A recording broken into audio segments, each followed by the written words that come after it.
On t'a vendu la grandeur du Reich.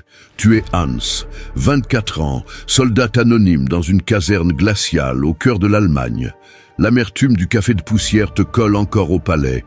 Ton ventre est lourd de rutabaga indigeste. Tu espères du repos, mais l'ordre claque comme un fouet. Corvée. Tu sors dans la cour grise, balayé par un vent coupant.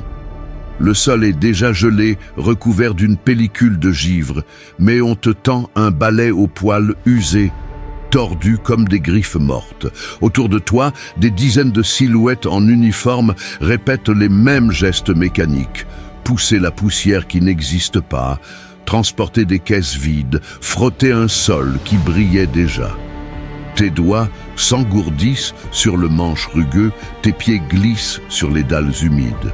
Tu comprends que tu ne nettoies rien. Tu t'épuises pour rien. Et l'après-midi ne fait que commencer. Le balai racle la pierre, encore et encore, arrachant seulement quelques éclats de glace qui se reforment aussitôt. Tes mains s'écorchent sur le manche sec, tes doigts rougis tremblent dans le froid. Autour de toi, les silhouettes avancent en cadence, courbées comme des pantins mécaniques. Certains traînent des seaux d'eau glacée qui se renversent sur le sol déjà propre. D'autres déplacent des caisses vides d'un coin à l'autre, encore et encore, sans logique. Les bottes martèlent la cour, écho sourd d'une absurdité répétée jusqu'à l'épuisement. Ton dos se plie, tes reins brûlent, mais tu continues. Car tu sais que s'arrêter, c'est attirer le regard de l'officier, c'est risquer une sanction. Chaque geste est inutile, mais imposé. Tu te sens avalé par une mécanique invisible qui te broie l'esprit.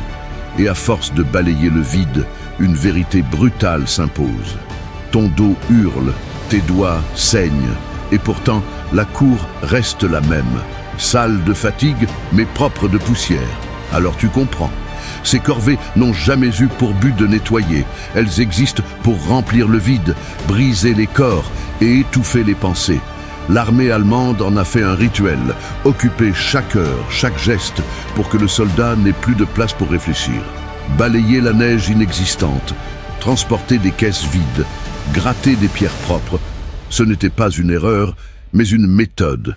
On t'avait promis discipline et ordre. Tu découvres la véritable arme du Reich, l'ennui, répété jusqu'à l'absurde, jusqu'à effacer ton individualité. Dans cette cour glaciale, tu n'es plus Hans, tu n'es qu'un pion qui obéit, un rouage d'une machine qui s'use elle-même. Et demain soir, 21h, ton enfer continue, quand le silence de la nuit deviendra ton pire ennemi.